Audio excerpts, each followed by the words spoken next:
In this tutorial, I will guide you through the process of incorporating the parties in the legal text of your agreement. This tutorial is primarily designed for lawyers who draft legal text. In order to follow along, you should have completed the earlier tutorials on parties in this playlist, and you will also need to be comfortable with legal text templating. If that's not the case, I urge you to view those tutorials first before continuing. Before I go on, there is an important housekeeping matter to mention. None of the presenters are lawyers, and Mercenter does not provide legal services. The information provided in this tutorial should not be considered legal advice. Please read and accept Mercenter's disclaimer, which is available on our YouTube channel before proceeding. Right, let's get started.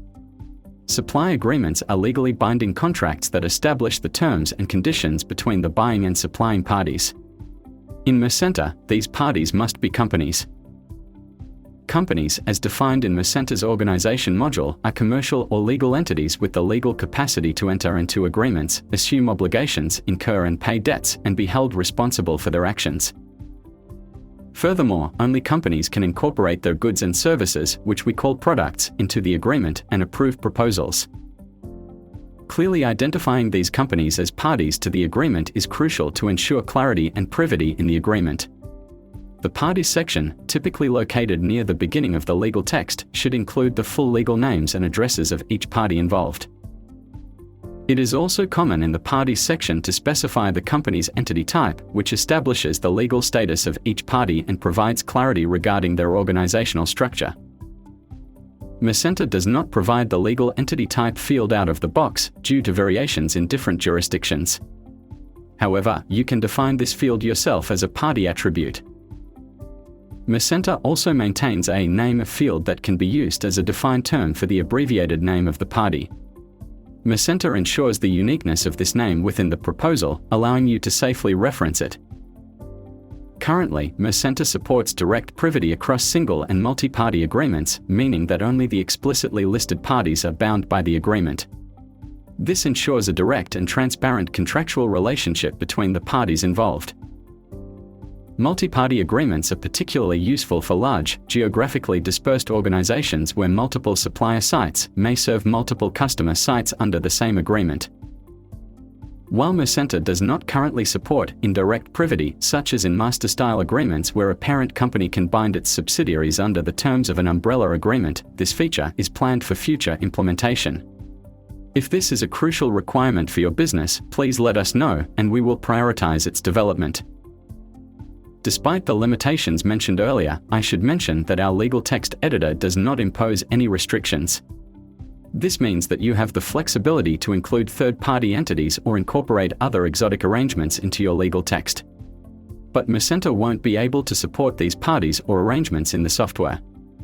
The key areas missing include integration of these parties in the proposal approval process and the ability to manage and maintain the parties' products, amongst many other things. Now that we have provided some background, let's discuss how parties are added to an agreement in Mercenter. When creating a proposal for an agreement, you will need to specify, at minimum, the buying organization. This will allow you to add parties from that organization's companies as buying parties in the proposal. Mercenter allows you to delay setting the supplying organization to accommodate test proposals or proposals that can be copied for use with multiple suppliers. However, you must eventually select the supplying organization and indeed add the supplying parties before you submit the proposal for approval. Please note that organizations in Mercenter represent the tenancy and are not legal entities. For this reason, organizations should not be mentioned as parties in your legal text. It's important to note that adding the party in the software does not automatically incorporate them into the agreement. Ultimately, it is the legal text that's approved by the parties. Therefore, to ensure legal validity and enforceability, you must include them in the legal text. When you add a party to an agreement, Mercenter copies its name, legal name, and address fields to the proposal. The direct link with the original party is broken. If the company's properties change or the company is removed from the organization, the agreement will not be automatically updated. To address this, Mercenter provides a mechanism to display a warning when such changes occur. Since agreements can only be modified using the proposal mechanism, you will need to create a proposal, accept the change, and submit it for approval. Only when approved will the agreement be updated. On the other hand, the short name is not intended to be synchronized with the agreement. Therefore, you will not receive warnings if changes occur in the company's short name. Before we go to the demo, let's discuss the schema for parties, which will help you use it in your legal text templates. In the proposal schema, there are two lists at the top level, buying parties and supplying parties. These lists contain the companies that are party to the agreement. While these lists may be empty during the proposal authoring stage, they must contain parties when the proposal is submitted for approval. To prevent accidental binding of organizations in your legal text, we do not explicitly refer to the organizations involved. Similarly, the proposal's contributors are not listed for the same reason. Now that we've covered the top-level schema, let's delve deeper into the parties. The format of the parties is shown on the right. The parties' identification fields, including the short name, legal name, and address, are copied to the proposal from the company. However, please note that these fields may become out of date if changes occur in the underlying company. It is even possible for the company to be removed from the organization while still being maintained in the agreement. I've already mentioned the mechanism that Mercenter uses to update the agreement, so I won't go into it here. Another property worth noting is the product costs, which is only present for the buying parties. It contains a listing of the parties' products along with their prices. While incorporating the parties' products into the agreement's legal text is the next logical step, this subject deserves some special attention, so I covered it in a separate tutorial. Okay, that's enough theory. I'll hand you over to Natasha for the demo. Thanks, William. In this demo, I'll show you how to draft the parties section for the agreement between PFR, PPI and Acme. I'm going to continue with the proposal that I've been working on for Pluto.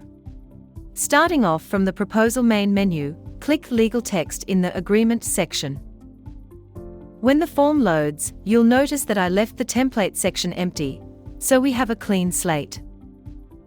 Before we get started, let me orient you on the tabs so you'll understand the source data and the styling. Clicking over to the Data tab, you can see that it is automatically populated with the agreement's data, so there's nothing to do here. Jumping over to the Style tab, you'll see that I've already pasted in some very simple styling, so that the contract will be nicely styled when we view it later. Okay, back to the template. Before we get started, I'll set the document to auto-wrap so that I won't need to hit return at the end of each line. Generally, you'll want to auto-wrap if you're writing text rather than functions. First, let me create the header. Then I'll key in the introduction. The effective date is a template function which uses the last merge date as the effective date.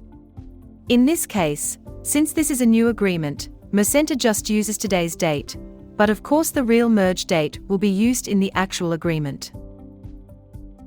Okay, let's do the parties section. First, a header for the buying parties. Then I'll create a for loop to loop over each of the buying parties. I always like to close out the loop immediately with the end statement so I won't forget later. Then I'll print the party name in bold. I always indent the content inside the loop. It doesn't affect the actual formatting, but makes it easier to see what's being looped over. The backslash you see there inserts a new line, because usually Markdown ignores single line breaks. Then the full legal name. The hereinafter term sets up the company name as a defined abbreviation. Then I'll print the entity type.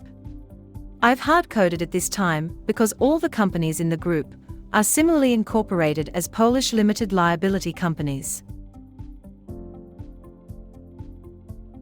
And finally, the legal address. Okay, that's the buying parties complete. I'll quickly do the supplying parties now. The only difference is that the German company is a GmbH.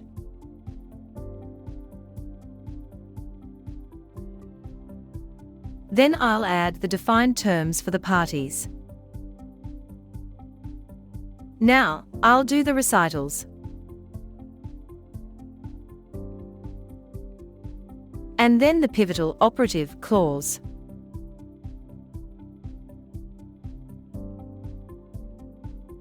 Okay, we are done. Let's view the legal text before we save. Perfect. You can see that each of the buying parties is listed, along with the sole supplying party. The beauty of templating your legal text is that if the parties are changed, this text will also be automatically updated. I'll save my changes and exit the form. That completes the demonstration. I'll say my goodbyes now and hand you back to William for closing remarks. Thanks, Natasha. With that, we've reached the end of this tutorial. Let's recap the key takeaways. First, we introduced companies as the only supported parties in Macenta's legal agreements. Macenta provides extensive support for managing companies, their products, and the proposal approval process.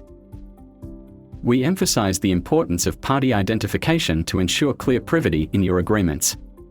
We talked about the fields that Macenta provides for identification and the types of privity that Macenta supports. We delved into the mechanics of adding parties from the organization to the agreement, highlighting that organizations are solely used for the tenancy and cannot be parties themselves.